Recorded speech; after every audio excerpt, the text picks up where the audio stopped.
Rachel Reeves has been criticised by the Shadow Business Secretary over her plans to change rules over a popular savings method.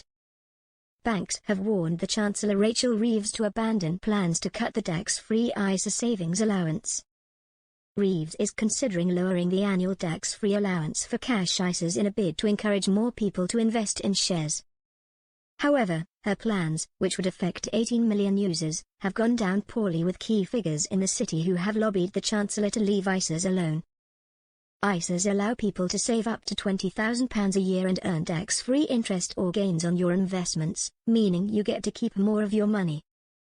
Stuart Hare, the Skipton Building Society chief executive, told The Telegraph that the Chancellor should leave cash ISAs alone. Emma Reynolds, the Economic Secretary to the Treasury, met with leaders of the UK's largest banks this week, including HSBC, NatWest and Lloyds. It is understood that Ms. Reynolds was warned firmly that the proposed changes would lead to higher bills for people, including pensioners, and do little to boost national growth. Mr. Hare added, "We agree with the government that people in the UK should increase, if they have the wherewithal and the risk appetite, the amount of money they have got in equities. However, changing the cash ISA limit will not do that, so therefore it's the wrong tool to achieve the policy outcome." Andrew Griffith, the Shadow Business Secretary, has blasted the plans as a means of boosting Treasury income as expenditure becomes tight.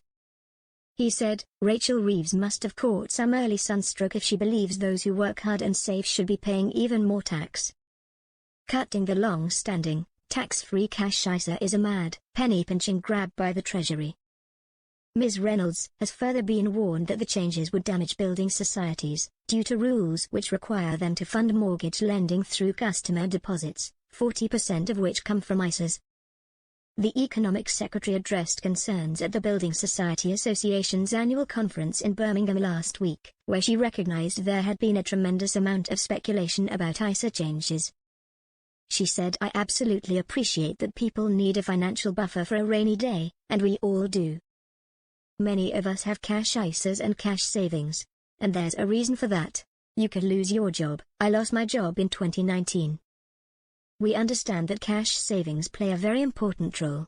A Treasury spokesman said, "We want to support people to save and absolutely recognize the important role that cash savings play in building a buffer for a rainy day. We also want to ensure that savers are getting the best returns possible, while boosting the economy to create jobs right across the UK.